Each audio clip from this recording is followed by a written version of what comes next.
to his material qualifications. Yes, he's in fact during his college days. Once he was sharing with me that he was the university topper, when he was studying in his engineering college, and also he worked in the corporate for quite some time. He was also in Germany working for one of the biggest MNCs, and then now currently he is serving as a full-time devotee in ISKCON Whitefield, and he's guiding many youth and many families. In fact, the Kadugudi sector, which is there, is handled by him, and we see that the Kadugudi congregation is growing so nicely under his guidance. So today we're getting this opportunity to hear from him this wonderful topic of Kāliya Damana Leela, and it is also his favorite topic. He likes to speak about this topic. So let's hear from His Grace Acyuta Arjunasaka Prabhu. Prabhu, on to you.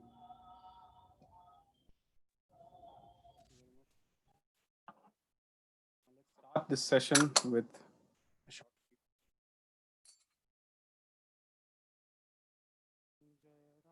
Radha Kunja Bihari Jaya Radha Madhava Kunja Bihari Jaya Gopi Janavallabha Jaya Girivaradhari Jaya Girivaradhari Jaya Gopi Janavallabha Jaya Girivaradhari Jaya Girivaradhari Yashodanandana Braja Janaranjana Yashodanandana Braja Janaranjana Yashodanandana Janaranjana Yashodanandana Braja Janaranjana Yamuna Tira Vanchari Yamuna Tira Vanchari Yamuna Tira Vanchari Yamuna Tira Vanchari Jaya Radha Madhava Kunja Bihari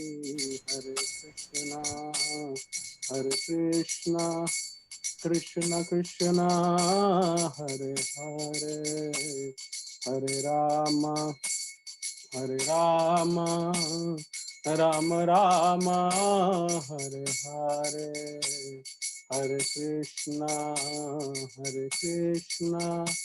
Krishna Krishna Hare Hare Hare Rama Rama Rama Hare Hare Hare Krishna Krishna Krishna Hare Hare Hare Rama Rama Rama Hare Hare Hare Krishna Krishna Krishna Hare Hare Hare Rama Rama Rama Hare Hare Jaya Gandharvika Giridhari Gandharvika Giridhari Gandharvika Giridhari Gaura Hari Jaya Lakshmi Narasimha Jaya Ananta Dev Lakshmi Narasimha Jaya Ananta Dev Jaya Gauranitai Gauranitai Jaya Gauranitai Jaya Jaya Prabhupada Jaya Srila Prabhupada Jaya Jaya Prabhupada Jaya Srila Prabhupada Yuga Dharma Harinam Sankirtan ki jai. Before I start this session, let me remember Srila Prabhupada, the various my spiritual master and various other guides and mentors, and my seniors from whom I have learnt everything. Om Ajnanatimirandhasya Jnananjana Chakshurunmilitam Yena Tasmai Shri Guruve Namaha. Shri Chaitanya Manobhishtham Sthapitam Yena Swayam Rupa Kada Mahyam Dadati Swapadantikam Vandeham Shri Guru Shri Yuta Padakamalam Shri Gurun Vaishnavamscha Shri Rupam Sagrajatam Sahagana Raghunathanvitam Tam Sajivam Sadhvaitam Savadhutam Parijana Sahitam Krishna Chaitanya Devam Shri Radha Krishna Padam Sahagana Lalita Shri Vishakhan Vitamscha He Krishna Karuna Sindhu Dina Bandhu Jagatpate Gopesha Gopika Kanta Radha Kanta Namostute Tapta Kanchana Gaurangi Radhe Vrindavaneshwari Vrishabhanusute Devi Pranamami Haripriye Vancha Kalpatarubhyascha Kripa Sindhubhya Evacha Patitanam Pavanebhyo Vaishnavebhyo Namo Namaha Jai Shri Krishna Chaitanya Prabhu Nityananda Shri Advait Gadadhara Srivasadi Gaura Bhakta Vrinda Hare Krishna Krishna Krishna Hare Hare Hare Rama Rama Rama Hare Hare Namo Om Vishnupadaya Krishna Pristhaya Bhutale Srimate Bhakti Vedanta Swamin Iti Namine Namaste Saraswate Deve Gauravani Pracharine Nirvishesha Shunyavadi Paschati Deshatarine Mukam Karoti Vachalam Pangham Langhayate Girim Yatkripa Tamaham Vande Shri Gurunde Natarinam Paramananda Madhavam Shri Chaitanya Ishwaram Harihi Om Tat Sat.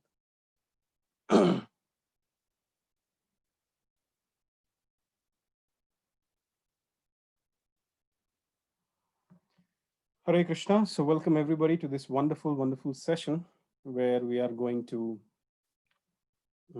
discuss this very wonderful pastime of Krishna with an effort to prepare our consciousness for the upcoming Janmashtami. Srila Bhakti Siddhanta Saraswati Thakur, the spiritual master of Srila Prabhupada, who is the founder Acharya of ISKCON, often calls this pastime as the dance of surrender. And we will come to understand in the course of this discussion that why this whole pastime of Krishna is called as the dance of surrender. So, before I start this discussion, let's first try to understand what is the benefit which one derives by listening to Krishna Katha, pastimes related to Krishna and glorification of Krishna. So, Srimad Bhagavatam says, Shranvatam Swakatha Krishna Punya Shravana Kirtana Hridayantostho hi abhadrani vidhunoti suhrit satam.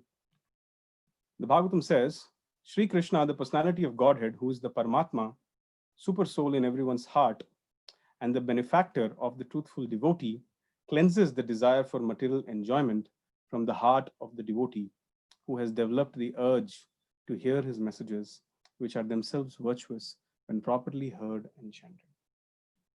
And then there is another prayer in Srimad Bhagavatam which says, Nashta prayesha bhadreshu nitya bhavati uttamashloke bhaktir bhavati naishtiki.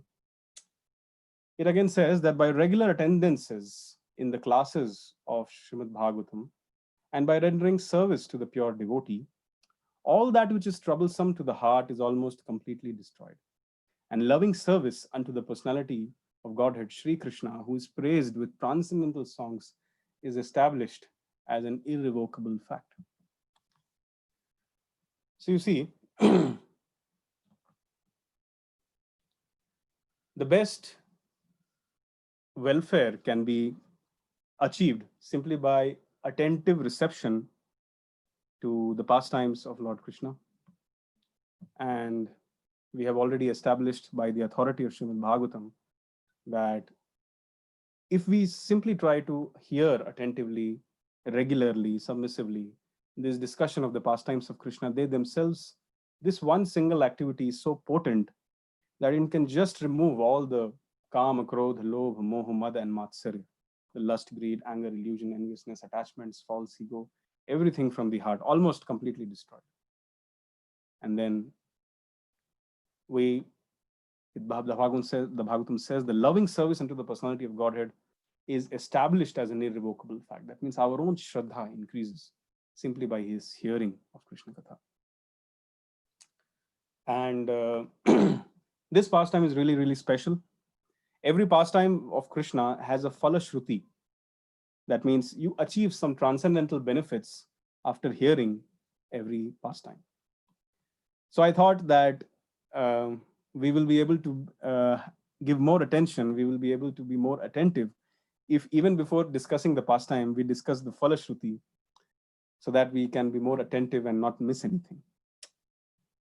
So the first Phalashruti of hearing this Kāliya Daman Leela, or the Srila Prabhupada calls this chapter as Krishna chastises the serpent Kāliya.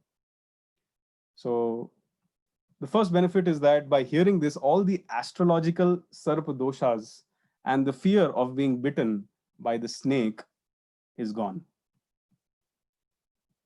So this is one of the benefits. Acharya has explained that the snake here can also be compared to the time factor, which just by the Bhagavatam says that those who are not able to lead a life of God consciousness, Krishna consciousness, simply by the rising and the setting of the sun, they keep losing their time. So that is the Kal Sarp. So that Kal Sarp and the ordinary astrological Kal Sarp doshas and the fear of being bitten by a snake, everything is removed simply by attentive hearing of this pastime. By hearing this pastime, all the past sinful reactions which we have had, which have become an obstruction in our Krishna consciousness, they also get uprooted. The Kāliya it represents a kind of mentality, the snake Kāliya. Generally, we find that the snakes by nature are always very enraged, always very angry, always very envious. So that is the nature of the snakes. So the Kāliya mentality represents crookedness, enviousness, desire to cause harm to others, and territorial mentality, territorial consciousness.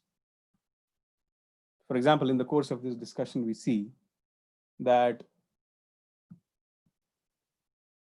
Kāliya is residing in a lake inside the Yamuna.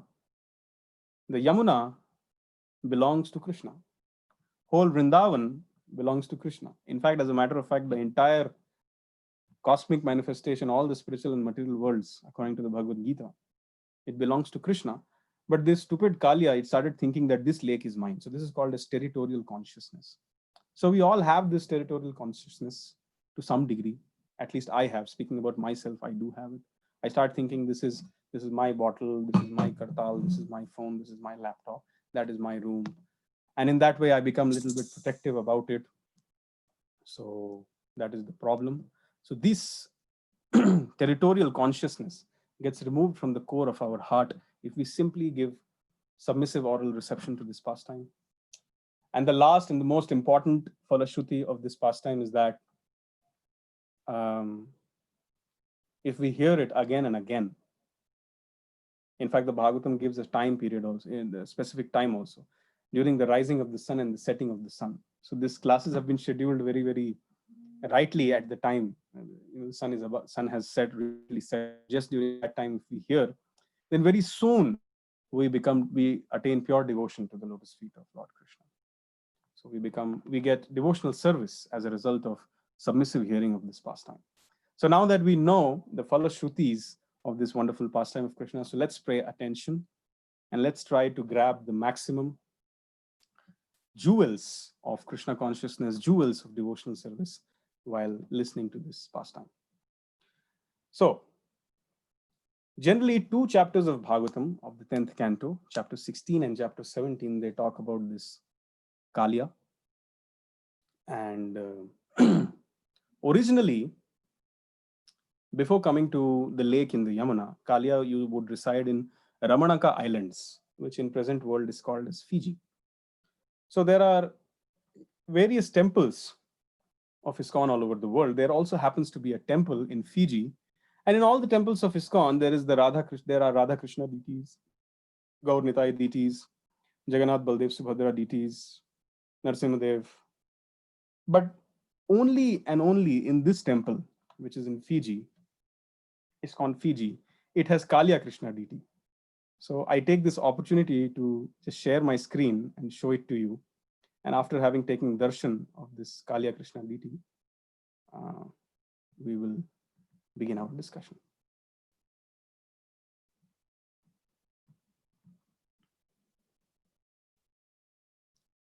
So this is the beautiful deity. I hope you're able to see my screen.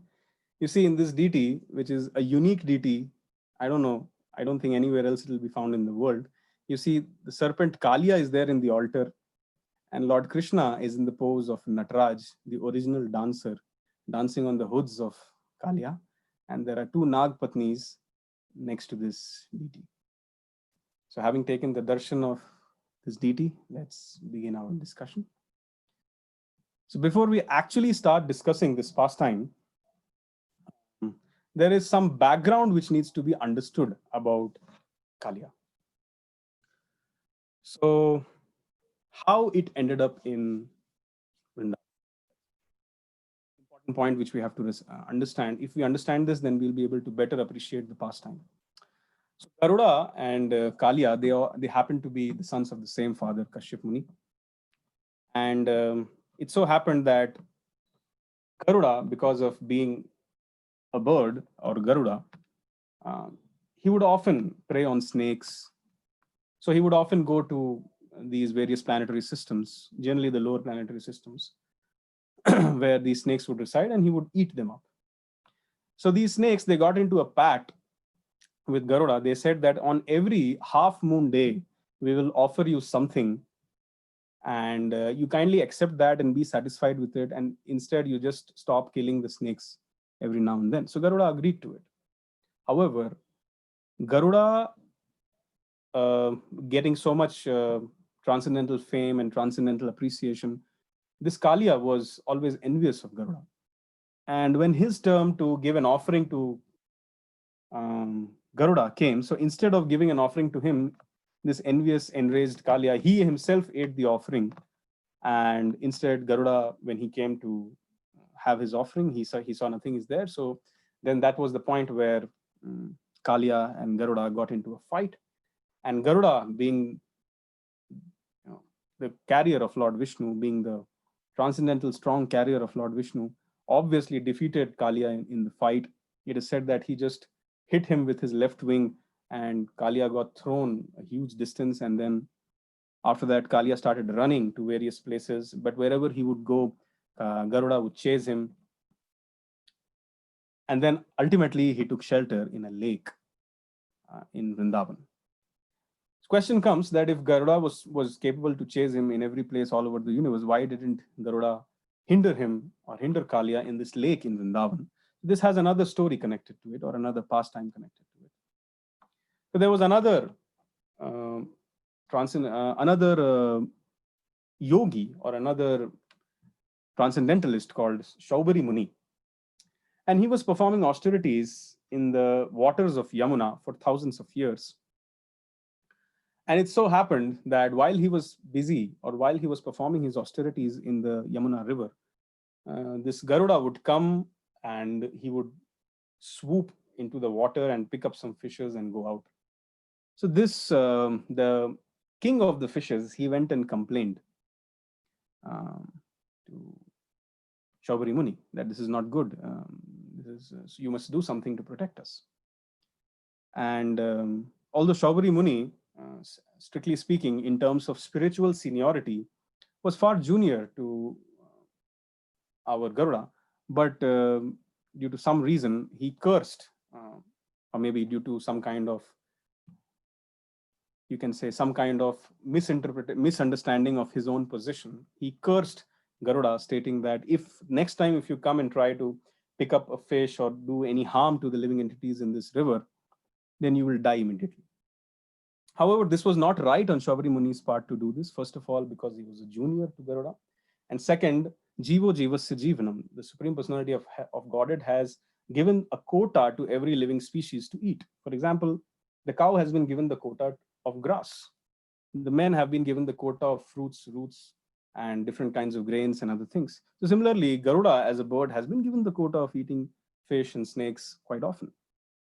So this was a direct violation of the order of the Supreme Lord, And also, Garuda being a transcendental personality, Shaubari Muni misinterpreted his position and Garuda's position and therefore cursed. So as a result of which, what happened is the same king of fishes whom he had tried to protect was once mating, and Shaubari Muni saw that, and then he got so much agitated by that vision of two fishes mating with each other that he just gave up all his spiritual practices, came out of the lake, and ended up into complete sense gratification after that. So Kāliya was informed through some of his relatives, serpent relatives, that there is a lake in Vrindavan, in the Yamuna River, where Garuda will not go because of this cold war which had happened between Shaubari Muni and him. So thinking about this, this Kāliya came and took shelter in that lake where Garuda wouldn't disturb him. So this is the background of the Kāliya Krishna Leela. And now we start discussing this pastime. So Parikshit Maharaj once asks to Shukdev Goswami that please tell us how Lord Krishna chastised the serpent Kāliya and banished him from. And Parikshit Maharaj was trying to ask Shukdev Goswami that although this Kāliya had been residing in this lake in Vrindavan for many, many yugas, so how was it possible that, or how did it happen, or how did it come to happen that Krishna just banished him from Vrindavan? Please tell me in detail about everything. So the discussion starts that Shukdev Goswami starts telling about the description of this lake, which was there in Yamuna. So I will try to read something from Srimad Bhagavatam. So the Srimad Bhagavatam says, within the river Kalindi or Yamuna was a lake inhabited by serpent Kāliya, whose fiery poison constantly heated and boiled its water. Indeed, the vapors were thus created were so poisonous that even birds flying over the contaminated lake would fall into it. So just imagine the intensity of that poison. That poison was so poisonous, so concentrated that it was boiling hot. And the fumes of that poison would come out of the lake, and anybody would come in contact of that fume also would just drop down dead. Please take note, this lake was yojanas wide, so around 8 miles wide, you can say. And this was in the southern part of the Yamuna. And it was a little bit separated from the current flow of Yamuna. So that is why this lake was a little stagnant, and this poison was not carried to other places like Mathura. Otherwise, if that would have been the case, then Kamsa and others would have died simply by drinking the water of Yamuna. So this lake, this was a lake. This was a little bit separated part of Yamuna, and the current of, therefore Kāliya would reside there. And then it is said that the wind blowing over the deadly lake carried droplets of water to the shore. Simply by coming in contact with that poisonous breeze, all vegetation and creatures on the shore died. So, and then in the purports, it is written that even demigods could not cross over that lake. And that lake was very deep, like the immovable depths of the ocean, and could never be agitated.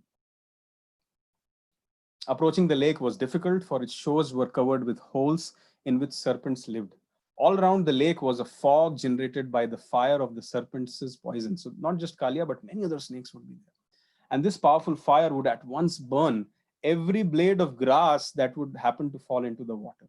Imagine a great blade of grass being carried by the wind, falls in the lake, and it just burns. Now, question comes, how Kāliya was living in such kind of a lake. Of course, just like if you take a honeybee and if you submerge the honeybee in honey, the honeybee doesn't die. So that is the test of original honey. So if you happen to have a honey and if you put a honeybee in it and if the honeybee dies, that means you can just be sure it is sugar syrup and not honey.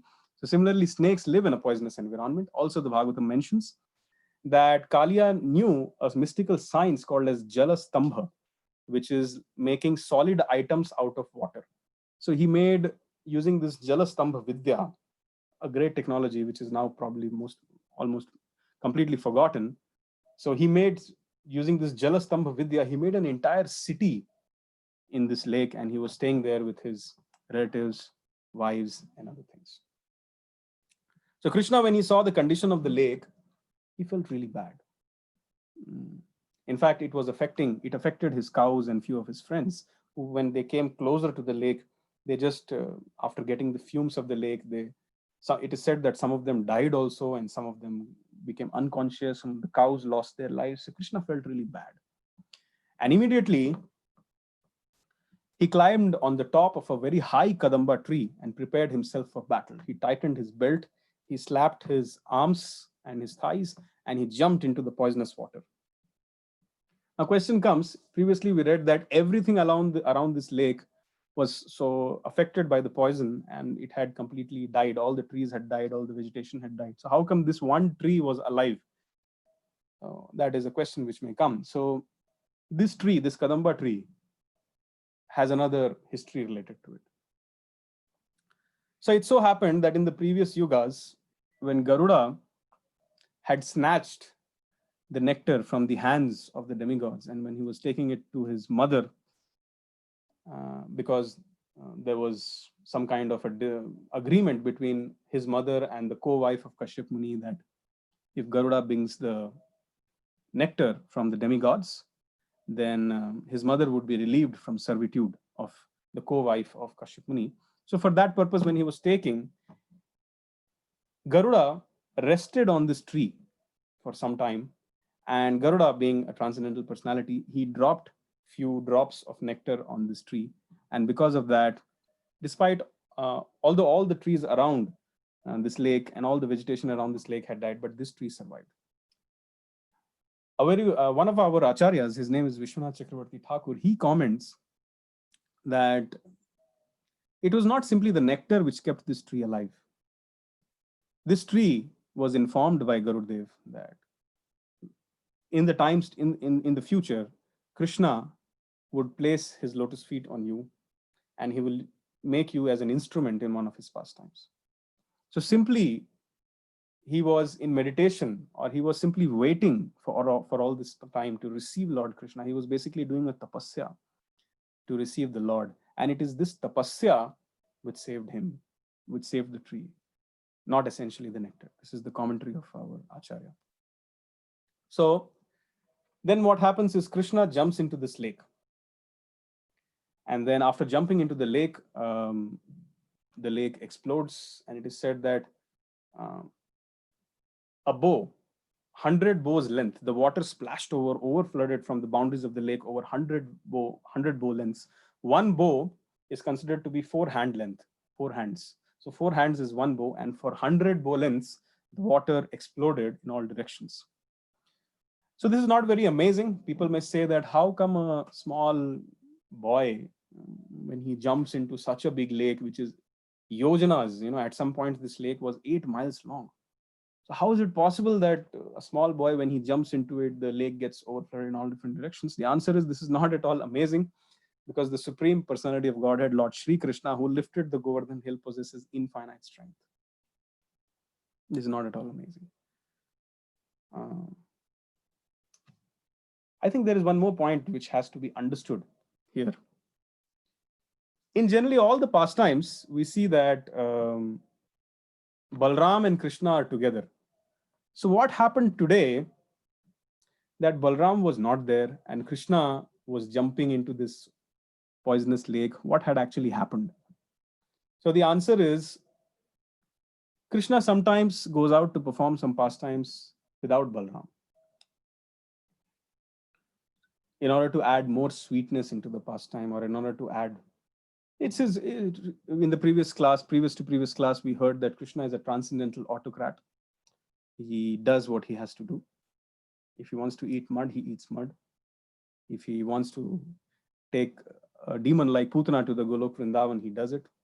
So similarly, every year on Balram's birthday, Krishna chose to do some specific pastimes, because he knew Balram would not come today. His mother Rohini would keep him home to show some extra affection to him, to dress him more nicely, to feed him more nicely. So today was the birthday of Lord Balram. Previous year, on the birthday of Lord Balram, Krishna performed the this Brahma Vimohan Leela happened, and this Aghasur Leela happened. And this year, this Kāliya pastime is happening. On another occasion, where the Damodar Leela happens, where Krishna is being bound to a mortar, Krishna had arranged for Balram to go to some other house, because in presence of Balram, it is not possible to bind Krishna or to scold Krishna and things like that. Similarly, if Balram would have been present today, he would have never allowed him to jump into that poisonous lake. So this is one of the reasons. In order to reciprocate with Kāliya, Krishna did not bring Balram along with him, or let's say Balram was not there with Krishna. Another reason why Balram was not participating in this pastime is because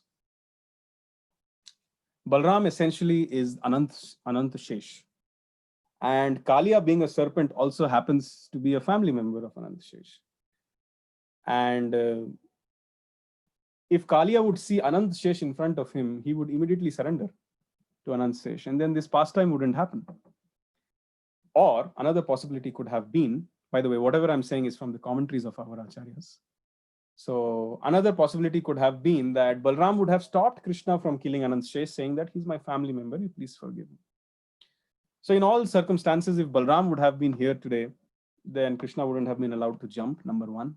Number two, this Kāliya pastime wouldn't have happened, because the moment he would have seen Balram, he would have surrendered, saying that, okay, he's Ananta Shesh, the king of all snakes. And finally, even if Krishna would have decided to severely chastise, probably, Balram would have intervened, saying that you just forgive him. So for these reasons, the acharyas comment that Balram did not participate in the pastime of Kāliya Leela. Now coming back to this pastime, so Krishna is there on the Kadamba tree. He has tightened his belt. He is slapping his arms. And in the purport, it is said that he also tied his hair, and he just jumped into the lake. And then the lake overflooded for 100 bow lengths. And then after he got inside the lake, he started playing like a lordly elephant.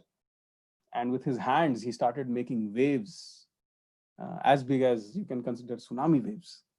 And it is said that with those hands and with the movement of the waves and with those oscillations, he was creating a very nice music. The idea of this hustle was to make Kāliya aware that Krishna is here. Just like we have seen in many plays and many dramas, when the hero enters, the entry of the hero is a little bit dramatic. So here, Krishna makes a dramatic entry by doing this hustle bustle in the lake. And this hustle bustle and this splashing he was just doing by his arms and no other instrument or thing.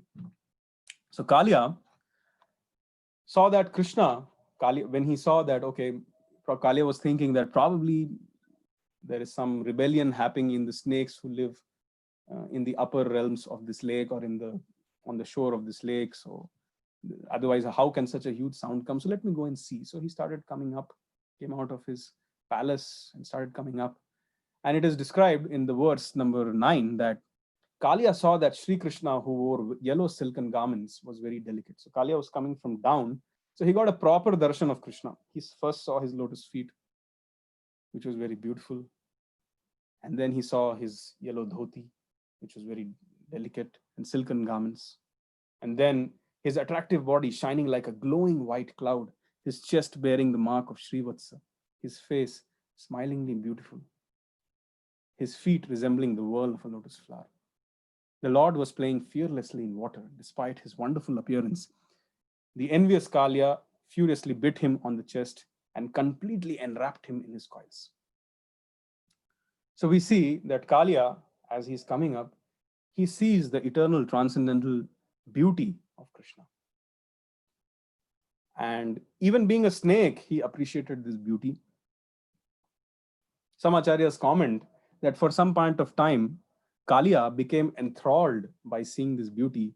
And he was thinking, how unfortunate I am that I have to match hands with this beautiful, tender personality. But I'm a snake, what can I do? Even if I want to offer some kind of love, all I can do is I don't have arms, all I can do is coil and wrap him in my coil, and if I want to love him or kiss him, all I can do is bite. So one Acharya comments like this. So what Kāliya did was, even after seeing this beautiful personality, Krishna, he bit him. And then Krishna allowed him to get enwrapped in his coils. And then he did this for a purpose. Basically, that is the nature of Krishna, that is the style of Krishna. He first tries to, like tell his enemy, okay, first you show me your strength, then I'll show you my strength. In that way, he fights. Sometimes he plays, just like Narasimhadev, when he came, he was playing with Hiranyakashipu. Sometimes he would beat him, sometimes he would hurt him, and then sometimes he would release him, just like a cat plays with the mouse. So in the similar fashion, he was doing this. But there are other reasons also why Krishna was doing this. Many acharyas. At this point, I would like to just take a pause and try to discuss a little bit more about the beauty of Krishna. So this beauty of Krishna is appreciated not just by human beings. We see here it is appreciated by snakes also, by birds also, by cows also, by bees also, by deers also. Everybody appreciates the beauty. So there are many verses written around or describing the transcendental beauty of Lord Krishna. I've just selected one of the verses to mention and sing and purify myself. So this is from the Krishna Ashtakam, second paragraph. It says, Manoja garva mochanam vishala lola lochanam vidhuta gopa shochanam namami padma lochanam kararavinda bhudharam smitavaloka sundaram mahindra manadaranam namami Krishna varanam. Translation is, I offer my respectful obeisances to the lotus-eyed Lord Krishna, who frees Kamadev of his pride. So the Cupid is very beautiful. But even after seeing Krishna, even the Cupid feels shame. So who frees Kamadev of his pride, whose large eyes are very restless, Vishala Lola Lochana, and who shakes away the Gopas' sadness. Just by seeing him, everybody forgets all sadness. I offer my respectful obeisances to the dark Lord Krishna, whose lotus hand lifted the Govardhan hill, and whose smiling glance is charming, and who ripped Indra's pride into shreds. This is one of the verses which talks about the beauty of Lord Krishna. And that's why Krishna is called Krishna. He's all attractive, most beautiful personality. So, as we move along, we see that Krishna remained in the coils of Kāliya for quite some time, let's say quite few hours. And when the members of the cowherd community, the Bhagavatam says, when the members of the cowherd community who had accepted Krishna as their dearmost friend saw him enveloped in the snake's coils, motionless, they were greatly disturbed. They had offered Krishna everything, their very selves, their families, their wealth, the wives, and all pleasures. At the sight of the Lord in the clutches of Kāliya snake, their intelligence became deranged by grief, lamentation, and fear, and thus they fell onto the ground. So just like if there is a banana tree, if you cut the root of the banana tree, how a banana tree falls. So in the purport, it is explained that all these people just simply when they saw Krishna like that, they just fell down. Not just they, even the cows, the bulls, the female calves, everybody was in great distress. It is said here that they were so shocked to see Krishna in the coils of Kāliya. Imagine a huge snake. Imagine your own child, wrapped in the coils of Kāliya. Why I bring in the comparison of imagining your own child? Because everybody in Vraja used to think Krishna is their own child. So when they saw like that in the coils of a snake, and Krishna was just lying motionless there, as if he is a normal mortal and as if he has been overpowered and probably going to die. So when they saw, they were so shocked, they were so deranged, and they stood in fear. And this condition was so bewildering that they were not even being able to shed the tears. So all this is being written for us to explain the attachment which the people of Vrindavan had with Krishna. And the demigods were cooperating with Krishna in this pastime. So in order to evoke further emotions and further attachment with Krishna, um, in order to make them forget the opulence and the greatness of Krishna as Bhagwan, and in order to evoke more transcendental worry or anxiety for Krishna, they started instrumenting some fearful omens here and there in Vrindavan.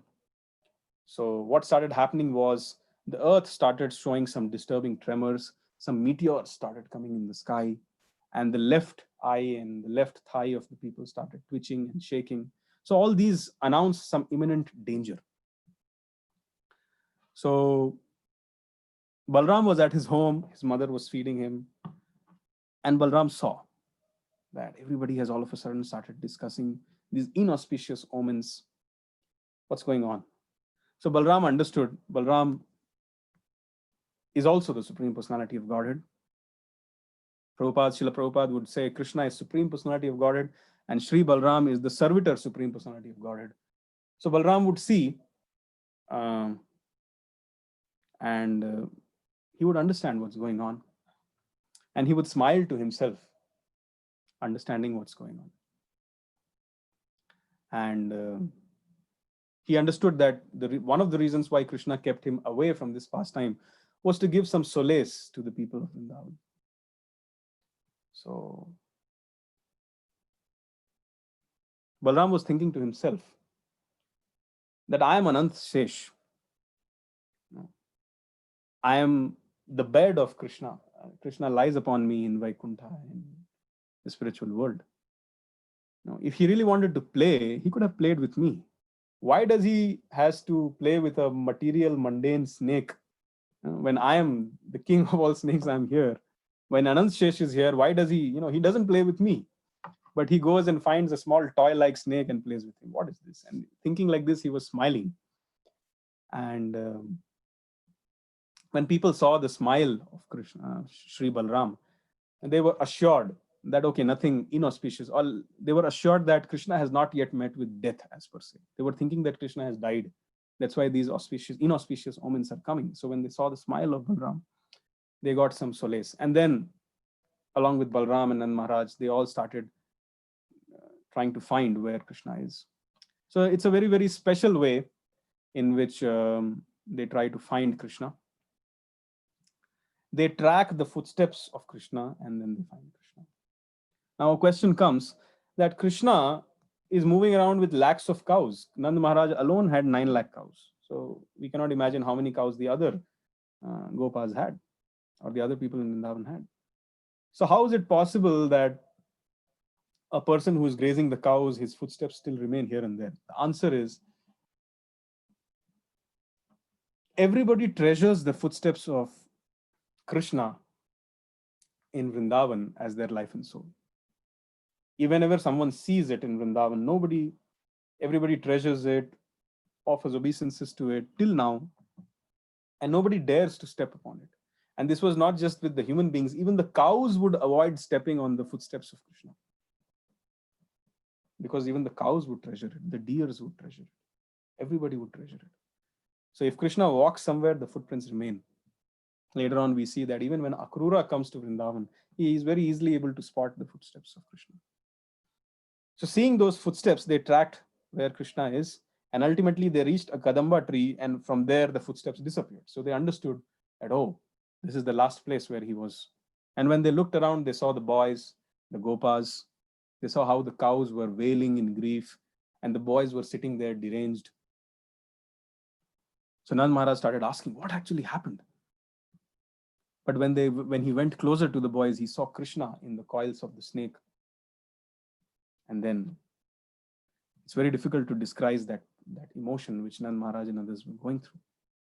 Still, Nand Maharaj was trying to inquire that how did this happen? Did Kāliya snatch Krishna and bring him into the water? Or did Krishna himself jump into the water? But the boys, they were so shocked, so bewildered, so much deranged, as if they had lost their life. The Bhagavatam describes they were like living corpses, living dead bodies. So when he saw that the boys are not able to answer anything, then Mother Yashoda and Nand Maharaj, they also entered the same state in which Krishna was. The Bhagavatam says. So Krishna was in some kind of an unconscious state. So they also, although their eyes were open, but they entered into some kind of a deep state of grief. Now, a question may arise that why, even though Balram knows what is actually happening, and Krishna also, he is by his own will trying to remain enwrapped in the coils for some time. So the people of Vraja, they are going through so much grief, pain, and suffering. So why is Krishna doing this? That is a question. The answer is, Krishna allowed his devotees to suffer such great, this is from the purport I'm reading. Krishna allowed his devotees to suffer such great anguish during the imprisonment within the coils of Kāliya. The reason is, it must be remembered that because the inhabitants of Vrindavan were completely liberated souls, they did not experience any material emotions. When they saw their beloved Krishna in apparent danger, their love for him intensified to the highest degree, and thus they merged completely into the ecstasy of love for him. The whole situation has to be seen from a spiritual point of view, or else it will not be seen at all. So these people of Vrindavan, they are not ordinary people. They are highly perfected spiritual beings or spiritual personalities. And the emotions also which they experience is different from the emotions which we experience. These are spiritual emotions, spiritual ecstasies. So this emotion of feeling separation from Krishna, missing Krishna, is not the ordinary experience which we have when our bottle gets misplaced or when our near and loved ones and dear ones, they get misplaced. No, this is at a completely spiritual platform. So basically, in a nutshell, in Krishna, in order to intensify the love of the people of Vrindavan, not just the human beings, but the cows, the calves, and everybody, in order to intensify the love, he did this pastime. Okay. Moving on. Obviously, when these people, when they reached the lake of Kāliya, so they try to enter to save Krishna, of course. When you're beloved, for whom there is no other purpose of your life other than to take care of Krishna and serve Krishna and love Krishna. When you see Krishna like that, you will not care for poison and other things. So they try to enter the lake. But then here Balram came in and he tried to stop Krishna. Sorry, he tried to stop Nand Maharaj and others. He said to Nand Maharaj that don't worry. Don't you remember that when last time Gargacharya or Garg Muni, when he came, he said that this boy is going to save you from all calamities. Don't you believe in his words? And don't you believe that he will himself save himself from this danger? And when he comes out, suppose if you enter trying to save him and if you die, if he comes out, then who will take care of Krishna? And if Krishna asks me, where is my father, what will I answer? And similarly, if you try to enter this lake, you are not fulfilling the instructions of Garg Muni, who told you to take nice care of this Krishna. When he comes out, and if something happens to you, then who will upbring my brother? Who will take care of my brother? These kind of questions he was asking Nand Maharaj, and therefore Balram convinced Nand Maharaj not to enter. So it is said that Balram used various means not to allow anybody else to go into that lake. For some people, he stopped by his strength, Bala. He just blocked the way and did not let them enter. For some people like Nand Maharaj, he was trying to talk and convince them. And for others, he just smiled. And when people saw the smile of Balram, they gave up the idea of getting inside the lake or giving up their lives. They just felt a little solaced and they just stood at the lake. So this is the environment. This is the mood of Vrindavan right now. One of the reasons why Krishna remained, of course, I already discussed that. He wanted to intensify the love. And also another reason which the Acharyas discussed, that Krishna, just like he brought all the people in Kurukshetra at one place and did this Mahabharat war and finished all the burden of earth in one shot. So similarly, he wanted to intensify the love of the people of Vraja all at once. So he allowed all the people of Vraja to assemble. and not just Vraja, even the people from Barsana to assemble. And in that way, when all the Barsana, Vraja, and all nearby places had assembled, then he decided that now that I have a big audience, let me perform this wonderful pastime. This pastime was also performed keeping in mind the young gopis of Vrindavan. Some of the young gopis who had got recently married and who had come in Vrindavan, they were hearing the glories of Krishna, but they had not sufficiently heard the glories of Krishna. So Krishna performed this pastime in order to give them a chance to behold his complete beauty and his complete personality, and therefore further intensify their love also. But when these gopis, when they saw this happening, they also started remembering various the Bhagavatam says, when the young gopis whose minds were constantly attached to Krishna, the ultimate supreme Lord, saw that he was now in the grips of the serpent, they remembered his loving friendship, his smiling glances, his talks with them. Burning with great sorrow, they saw that the entire universe is devoid. So the Shikshashtakam also says this, Yugayitam nimeshena chakshusha pravishyayitam shunyayitam jagat sarvam govinda virahenam. O Govinda, feeling your separation one moment appears to be like 12 years or more. And I'm shedding incessant torrents of rain from my eyes. And in your absence, the whole world appears to be empty. So this is the pinnacle of transcendental love. This is how the residents of Vrindavan, they love Krishna. And now that we have heard the love of the gopis, we also hear the love of the mothers, the elderly gopis and the gopas of Vrindavan. Especially Mother Yashoda, when she saw this happening, she just collapsed at that place. And she was almost letting her life air leave her body. But just to keep her alive, different gopis would come and talk about the Vrajapriya. This verse says, Tasta Vrajapriya Katha Kathayanta Asan. So they were talking about that Vrajapriya, that person who is the favorite of Vraja. That means they were coming and talking about various pastimes of Krishna, and constantly they were chanting the names of Krishna. So simply by hearing the names of Krishna and pastimes of Krishna in this pathetic situation, Mother Yashoda was able to keep her life. So Bilwa Mangal Thakur talks about this Vrajapriya or this Vraja Prasiddha. Now, he writes a very beautiful verse which says, Vraje Prasidham Navneet Chauram Gopangananam Chadukula Chauram Aneka Janmarjita Pap Chauram Chauragraganyam Purusham Namami. So very nice verse. It says, I offer my respectful obeisances to the foremost of thieves, who is famous in Vraja as the butter thief, and he who steals the hearts of everybody, and for those who take shelter of him, he steals the sins which they have accrued over many, many lifetimes. Aneka janmarjita papa chauram. So he is Vraja Prasiddham. He is Vrajapriya.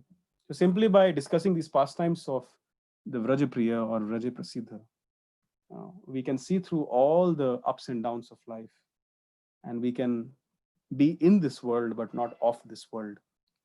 And in this way, we can also remember him at the time of death and go back home, back to Godhead, which is the purpose of human life. And Mother Yashoda was practically exhibiting this. Okay, so at a certain point of time, when Krishna realized that he has sufficient audience and now he should try to not further, when the people of Vrindavan were almost at the verge of losing their lives, all of a sudden Krishna decided that, okay, I'll come out of the grips of this Kāliya.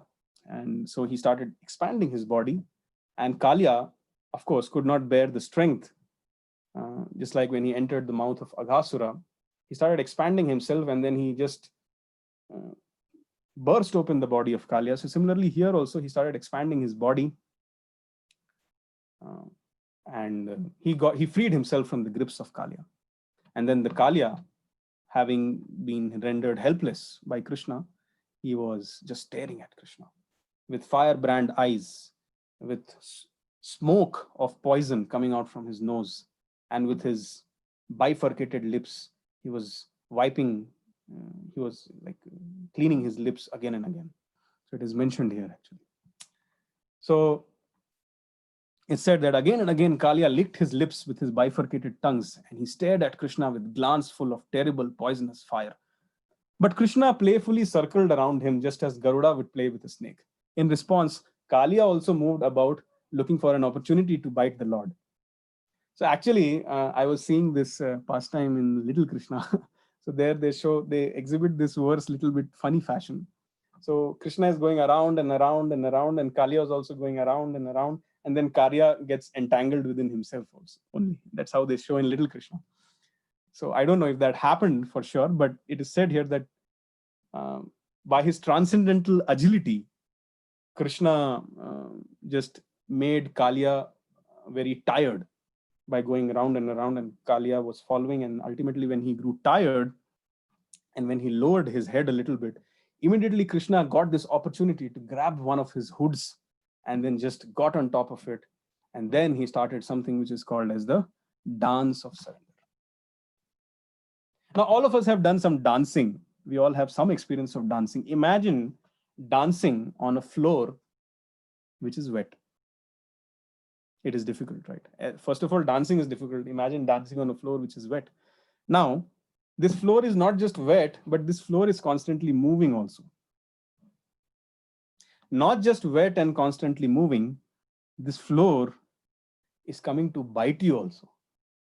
So this floor is wet, constantly moving, trying to harm you. And not just that, even poisonous fumes and fire is coming out from here and there. Who can imagine dancing in such a situation? Only the Supreme Personality of Godhead can do this. Therefore, Bhaktisiddhanta Saraswati Thakur calls this as the dance of surrender, where Kāliya, although he was trying to do his best to harm Krishna, but Krishna, being the Supreme Personality of Godhead, just did what he wanted to do. And Krishna knew what he wanted to achieve. So while dancing, he was wearing, when he entered the lake, he was wearing a Kaustubh Mani. So while dancing, he purposely dropped the Kaustubh Mani into the lake. Just hang on to this point.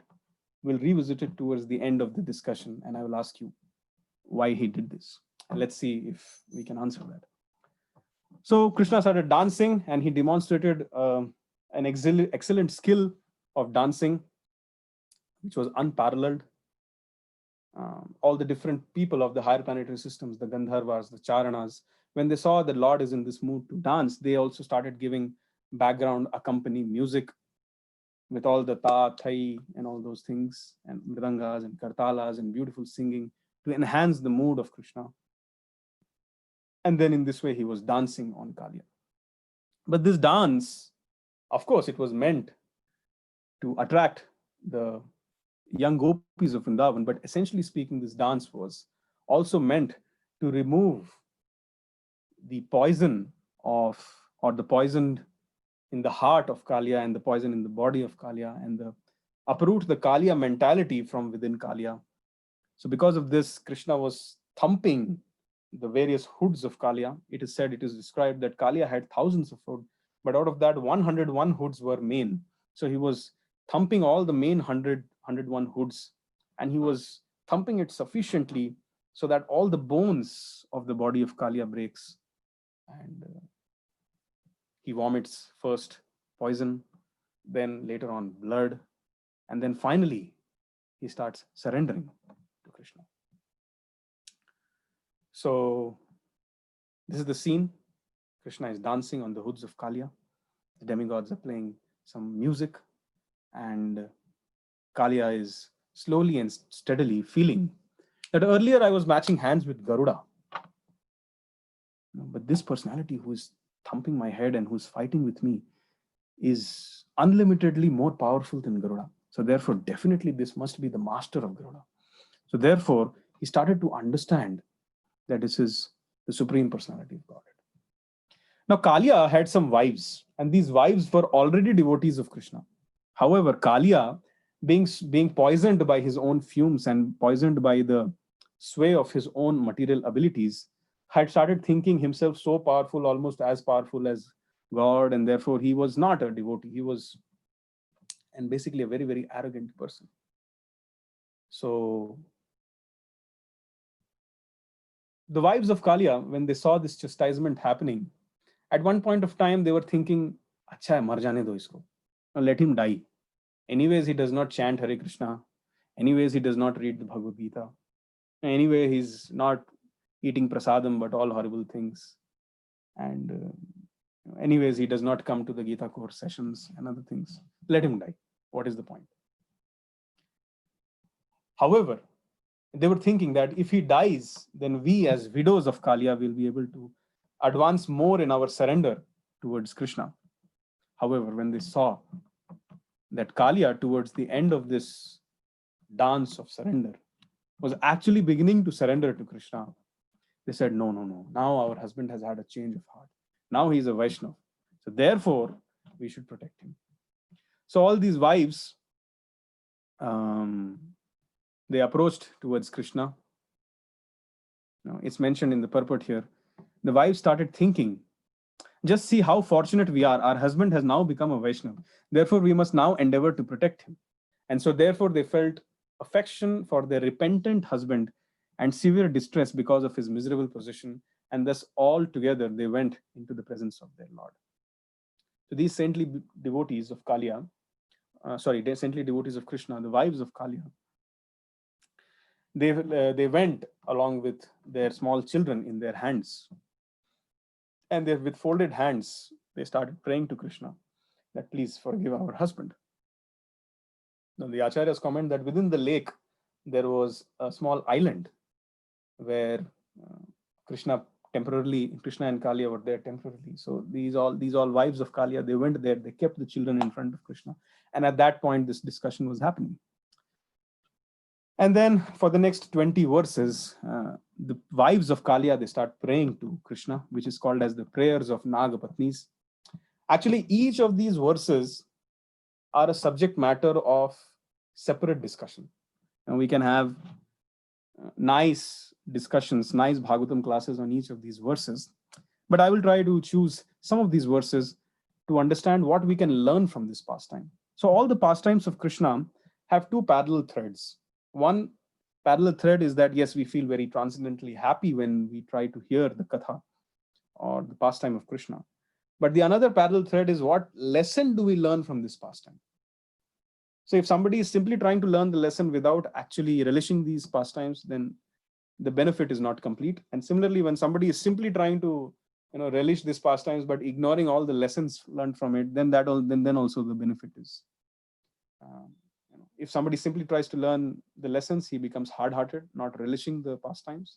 Similarly, if somebody is simply relishing the pastimes, not learning practical lessons from it, then he goes into a state of imaginative ecstasy, or in local language we say sahajyas. So let's now try to focus what lessons we can derive from this pastime by actually focusing on some of the prayers of Nagapatnis. So the Nagapatnis say, what you have done here is actually mercy for us, since the punishment you give to the wicked certainly drives away all their contamination. Indeed, because this conditioned soul, our husband, is so sinful that he has assumed the body of a serpent, your anger towards him must be obviously to be understood as your mercy. So this explains to us what should be the attitude of suffering in our life. Madhvacharya comments at this point that the punishment of the Supreme Lord is meting out to me actually as his mercy. This is how a devotee thinks. Whatever happens, in fact, to put in plain simple words, a reward from Krishna is also his mercy, and the chastisement from Krishna is also his mercy. If we live our lives in this attitude, then we will be able to actually make sense of our life, and then we will actually be able to render some devotional service to Krishna. All the mysteries will unfold. However, if we do not think in this way, then we will keep on getting entangled, and we will always be manorathe nasati. So we will always be on the mental platform of concoction. Aisa kyun hua, this, that, Lord is not all merciful, blah, blah, blah. So, but however, they also started thinking that although our husband, is just a serpent, what did he do that he got the dust of your lotus feet. He got the opportunity, he got the touch of the lotus feet on his head. Even the goddess of fortune wanted to receive the dust of the lotus feet of Lord Krishna, and she performed austerities for centuries together, but she could not get that. But here is a envious, enraged, deluged, in delusion serpent, wicked serpent, crooked serpent. What has he done in his previous lifetimes, or what has he done ever, so that he's getting the touch of the dust of your lotus feet? So here a question comes: what is so special in the dust of the lotus feet of Krishna? What is so great? Someone may ask that, okay, why are you praising Krishna like this? What is so great if he puts his feet on someone's head? Or what is the magic in the dust of his lotus feet? So here, wives of Nagpatni, the wives of Kāliya, the Nagpatnis, they only answer: Nana kaprishtham nacha sarva bhaumam na paramishtyam na rasadhipatyam na yoga siddhar apunar bhavam va vanchanti yat pada rajah prapannaha. The Nagpatnis say, those who have attained the dust of your lotus feet never hanker. Please listen very carefully. Those who have attained the dust of your lotus feet never hanker for the kingship of heaven, limitless sovereignty, the position of Brahma, rulership over earth. They are not even interested in perfections like yoga or in liberation itself. So what is being highlighted here? The joy of Krishna consciousness, or the joy of devotional service in itself, is so satisfying. The Bhagavatam says, Savay pumsam paro dharmo yato bhakti radhokshaja ahaituki apratihata yayatma suprasidati. If someone wants to attain satisfaction to the core of their hearts, they have to practice Krishna consciousness. They have to chant Hare Krishna.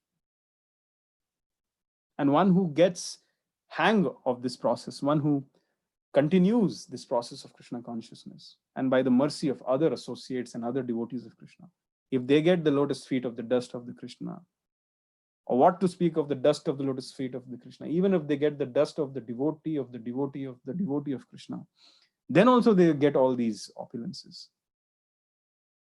All these material desires, like kingship for heaven, limitless sovereignty, position of Brahma, rulership over earth, yogic perfections, mukti, all these are not the perfection of spiritual life.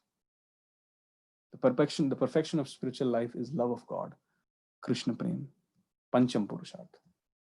So simply by coming in contact with the dust of the lotus feet of Krishna, or dust of the lotus feet of a spiritual master, which is basically his instructions, or dust of the lotus feet of the devotees, which is basically what they advise us to do. If we try to just follow the instructions of the spiritual master, then we become so much satisfied to the core of our heart that we come on the platform of Anya Bhilashita Shunyam Jnana Karma Dhyanavrit Anukulena Krishna Anushilanam Bhakti.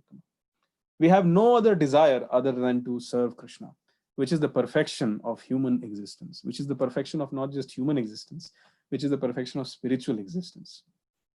All the people of Vrindavan, for whom Krishna has taken so much trouble all the time, they are all at the Anya Bhilashita Shunyam platform. And all this can be attained simply by getting the dust of the lotus feet of Krishna or the devotees of Krishna. So this way, these Nagpatnis, they are trying to offer some prayers and trying to appease Krishna. And they are trying to express the beauty of this pastime and the beauty, and they are trying to express, basically they are trying to appreciate the magnanimity of Lord Krishna. In another verse, I liked this verse because of its poetic beauty. It says, Namastubhyam Bhagavate Purushaya Mahatmane Bhutavasaya Bhutaya Paraya Paramatmane. Very simple to learn, but very meaningful prayer.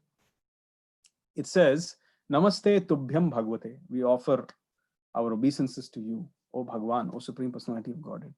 Purushaya Mahatmaya. Who is the Purusha, the original enjoyer, but right now appearing like a Mahatma, a great human being. Bhutavasya Bhutaya. Although the original shelter of all created material elements, everything is residing on you. Bhutavasya Bhutaya. You are transcendental to Paraya Paramatmana. You are transcendental to material cause and effect, being the Supreme Soul. So the disciples of Prabhupada write here that the beautiful Sanskrit poetry of this verse should be chanted out loud for the transcendental pleasure and the reciter, for the reciter and the hearer both.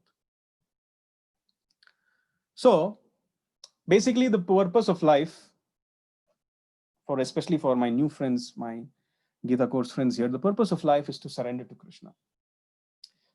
Those who consider themselves intellectual, philosophical, rational, should carefully note here that the absolute truth, the Supreme Personality of Godhead, is the ocean of all knowledge and consciousness.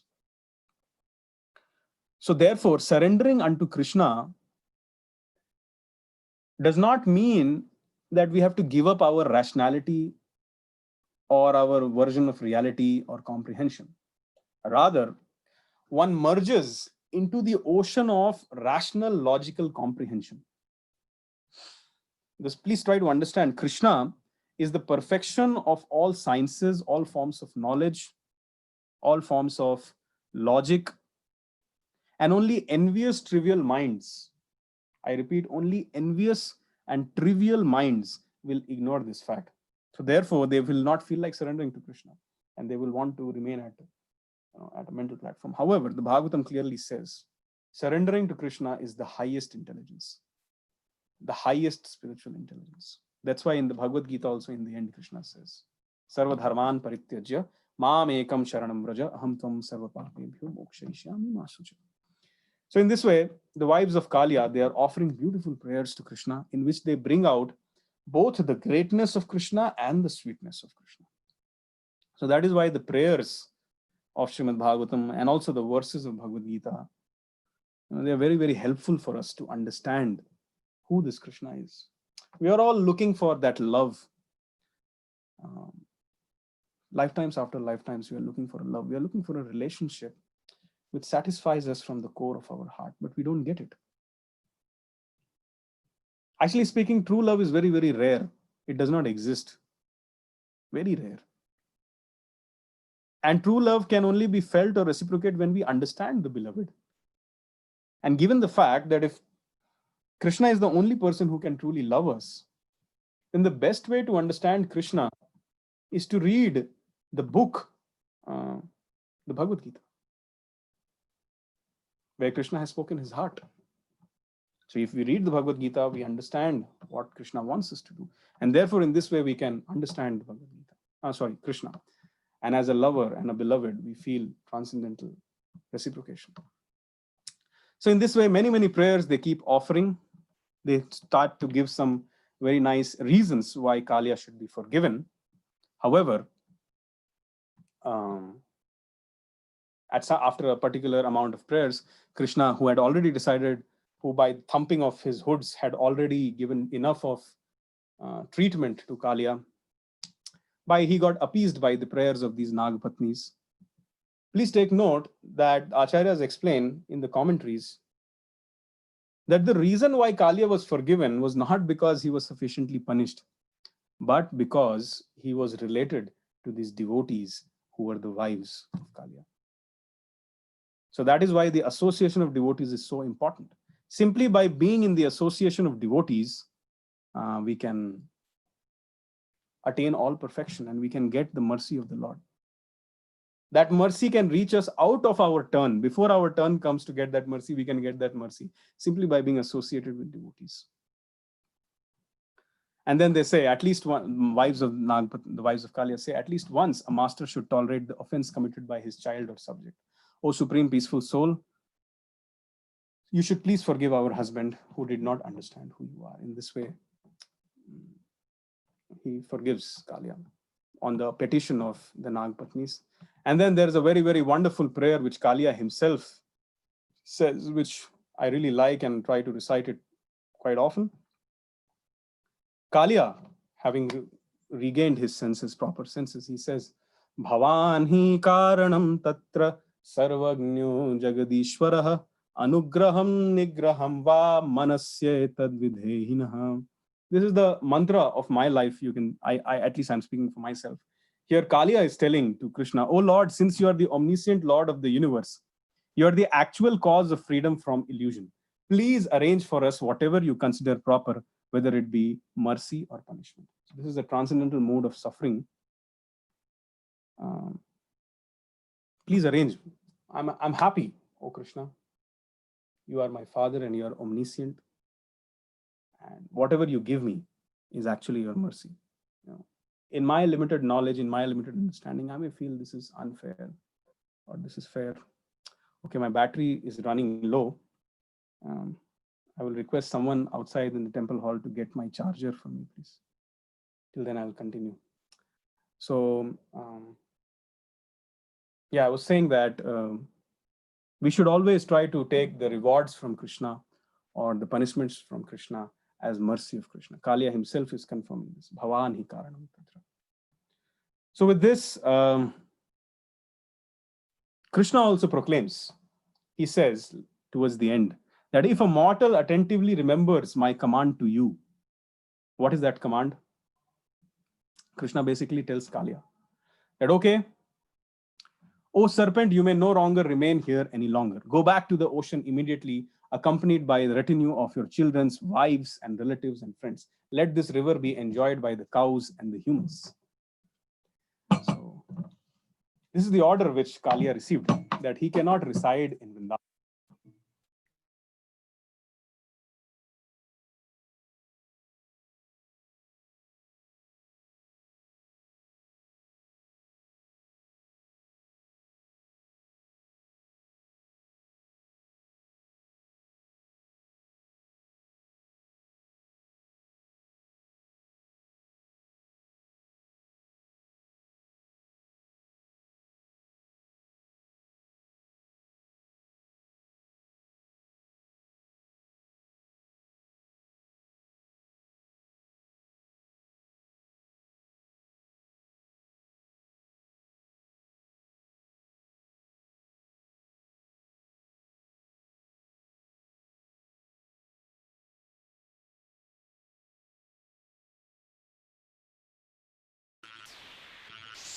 Hare Krishna, we gave the charger, and just before putting on the charger, the laptop got switched off. So he'll be back in 2 minutes now.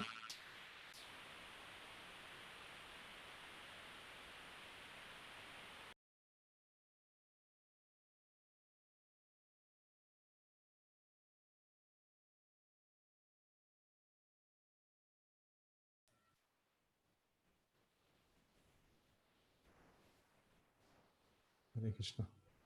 So it's a nice pastime with full force. It was going on, and somehow, this thing, probably had to take up this session on a different room, so it was not equipped with the charger.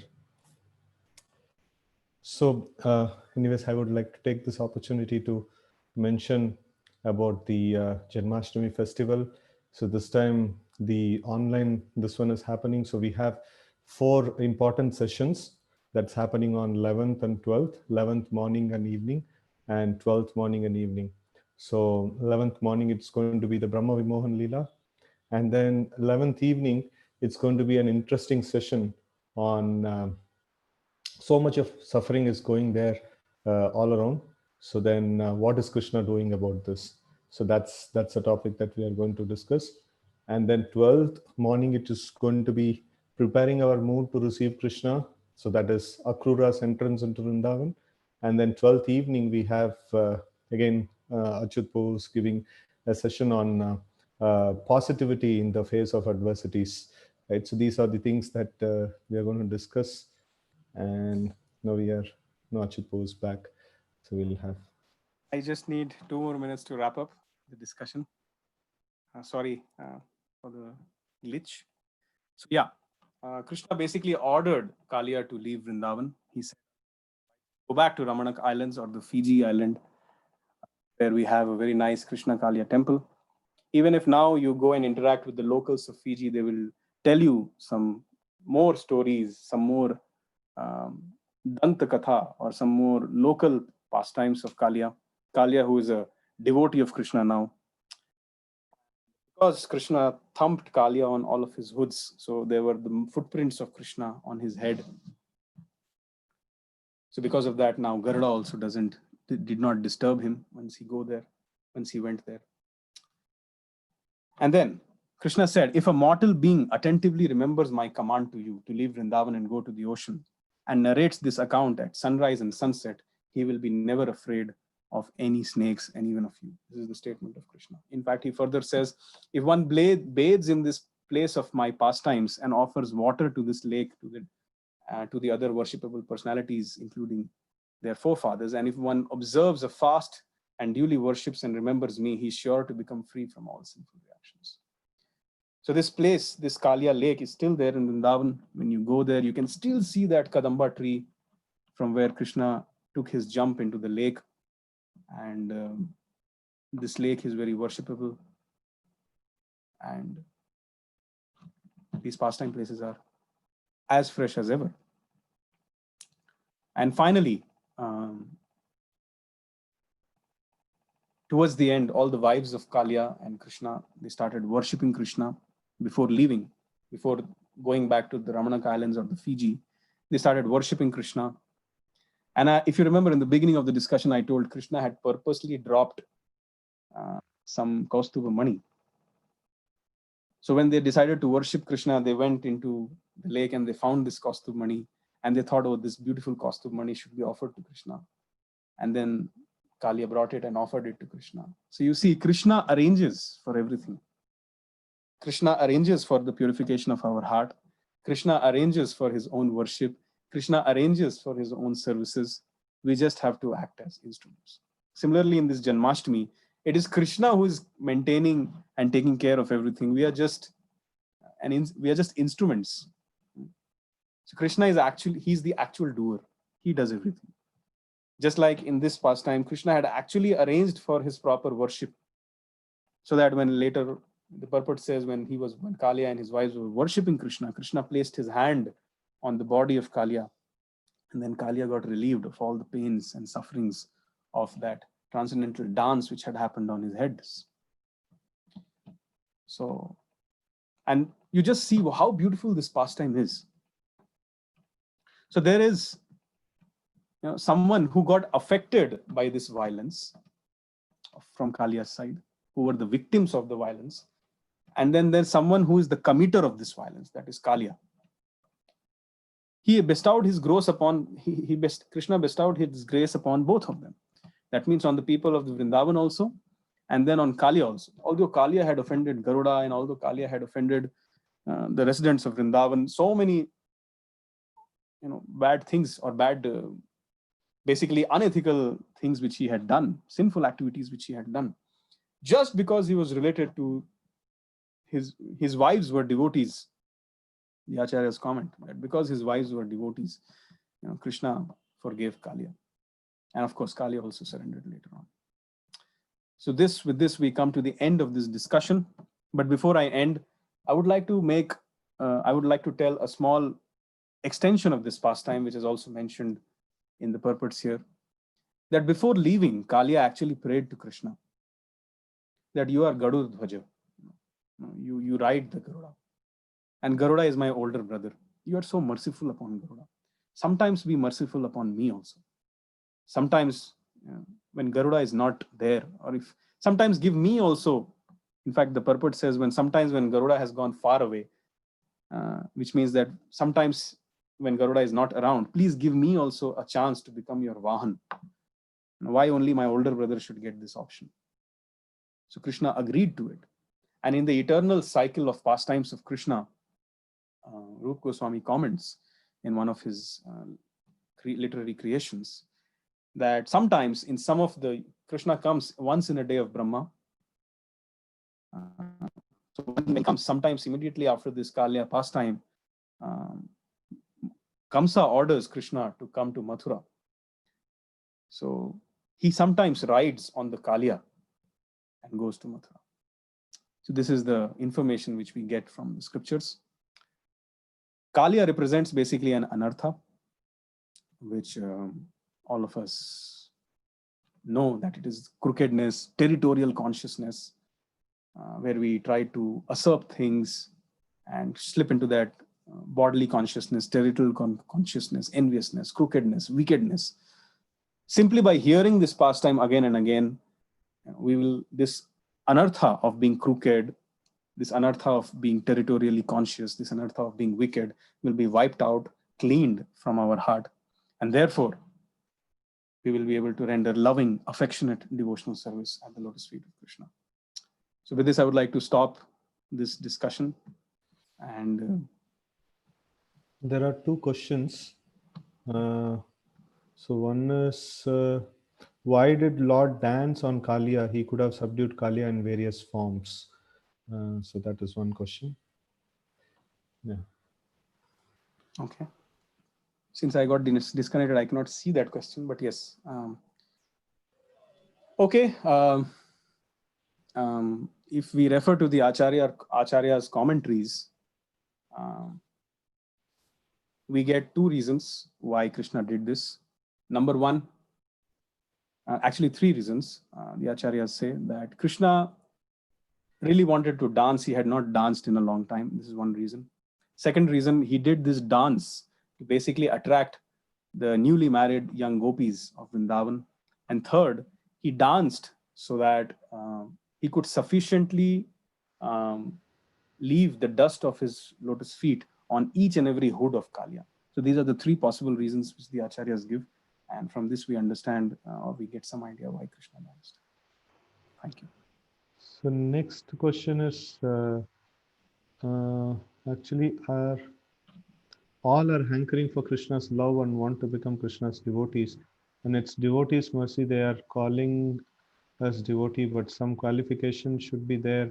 Then we can ourselves think, but can we receive a title of devotee, and what are they? Okay. So basically, like, who can be called as a devotee? Can we be called as a devotee? That's...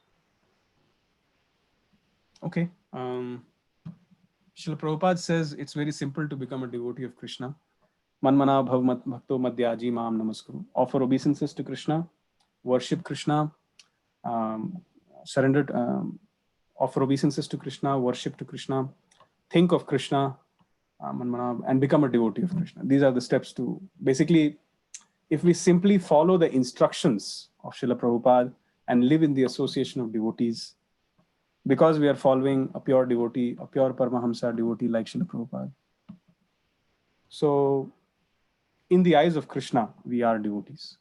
This is what I understand. Just like if there is a very expert mechanic, then all the assistants of that expert mechanic are also as expert as that mechanic, until unless they strictly follow the directions of that expert mechanic.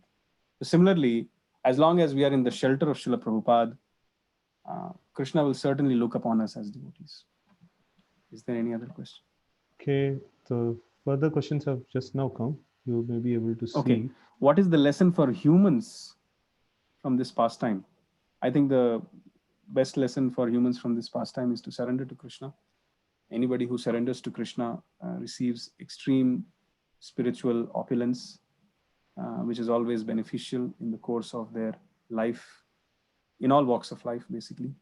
So the best lesson for humans is to understand that Krishna is the Supreme Personality of God and we have to surrender to him. Next question is, Prabhuji, what pious credits Kāliya had from previous lives? Okay, and this is a separate discussion. It's a little bit of detail. The Garg Samhita says that Kāliya was somebody called as Vedashir Muni in his previous lifetime. And he at one point of time, he had some kind of a misunderstanding with another Muni called as Angashira Muni, Vedashira Muni and Angashira Muni. And they both ended up cursing each other due to some misunderstanding. So Vedashir Muni cursed Angashir Muni to become a crow, and Angashir Muni cursed Vedashir Muni to become a snake. And immediately Lord Vishnu appeared there. And they were both repentant of what had happened. Lord Vishnu said, you are like my two arms. So don't worry, I will take care of you. This Angashir Muni, he became a crow whose name was Ushanda. And he was an associate of Lord Ram. And he had expert lamp-like knowledge over all the scriptures. And he had recited Ramayana even to Garudev. And similarly, this Kāliya, who was actually Vedashir Muni, an earlier devotee, he received the mercy of Krishna, and Krishna actually claimed him back by putting his dust of his lotus feet on all his heads. So that's how we see that Krishna never leaves his devotees in any circumstance. Okay, next question. Hare Krishna Prabhu, why did Krishna drop the Kaustubh gem in the river by Prahlad? The reason is because Krishna wanted Kāliya and his wives to use this Kaustubh money later on to worship him in his service. So basically, Krishna provides the purpose, Krishna provides the means. So he is basically enabling everything. So by the offering of Kaustubh Muni, Kāliya got the merciful touch of the lotus hands of Krishna, and therefore he had the highest benediction of becoming a devotee. Okay, next question. As you said, one who is in contact with a devotee, even in contact with a devotee of Krishna, can be forgiven by Krishna. Can anyone be conscious and do sins, and by the end of this life, will he or she still be forgiven? No. Srila Prabhupada in his purport says that this is not possible. This is like cheating Krishna, and Krishna cannot be cheated. Only those who are actually sincere. First of all, a person who is trying to have this sinful mentality and trying to sin all the time, it is not possible to remain in the association of devotees. Srila Prabhupada in his purports and his lectures says that Krishna consciousness and sinful mentality go ill together. So one cannot be sinful as well as Krishna conscious at the same time. And if one is not Krishna conscious, there is zero possibility that that person can remain connected to the devotees. If somebody is sinful, like Kāliya, he will obviously offend the devotees like Garuda and the residents of Vrindavan. So there is hardly any chance that he will be forgiven at the end of his life, until unless it's a very, very special case, in case of Kāliya. Okay, what is the connection between, okay, this is not a question. The session was like, you have seen all these pastimes and live. Okay. Okay. So I think that's the end of all questions. Okay. Thank you very much for your nice reception. Thank you. Very, very. So tomorrow we have a very, very special speaker, His Grace Hari Leela Prabhu from Sridham Mayapur. He's a very senior devotee, and he's going to give us the talk on the Janma Leela of Krishna, right? So, we are every single day we are having nice, wonderful sessions on Krishna Leela so that we can meditate upon. So we thank Acyuta Arjunasaka Prabhu also, like, for wonderful narration of Kāliya pastime, and we will have more pastimes. Tomorrow we are going to have the Janma Leela of Krishna, and day after tomorrow morning, 8:30 we are going to have the Brahma Vimohan Leela, and then evening a very, very challenging topic, that is so much of suffering is there going around, so where is Krishna? And so all the time and everything we will be communicating through the group. So in the evening sessions it's going to be like 5:45 to 6:45, and morning sessions it's going to be the 8:30 to 9:30, right? So, and on the 12th, our Janmashtami day, we have a session on Akruras entering Vrindavan. That's like very, very intense and very absorbing kind of a mood that Akrura has. So about that we will have a session. And the 11th evening, again, Acyuta Arjunasaka will be giving a session on positivity in the face of adversities, right? So again, a lot of difficulties going around everywhere. So how to remain positive in midst of all these things, right? So these are all the things that are coming up. And again, another request, the next day of Janmashtami is Srila Prabhupada's appearance day. And we request all devotees to write your offering of gratitude to Srila Prabhupada and submit it to Amal Puran Prabhu. So we had been sending messages regarding that. So that will also be a great service, right? So we have another meeting now for all the hosts of the Invite Krishna Home. So there are certain devotees who have volunteered for hosting the Invite Krishna home. So on the day of Janmashtami, many devotees, many people's home, Krishna is going to go there, accept their offerings, accept their arati and things like that. So it's a very nice event of mercy from the Lord. So we have a meeting with the hosts now. So thank you all very much for participating in this Krishna Katha series and like preparing your consciousness for Janmashtami. Right? So thanks a lot. Grantaraj Srimad Bhagavatam ki jai, Gaur Bhakta Vrinda ki jai, Srila Prabhupada ki jai. Hare Krishna.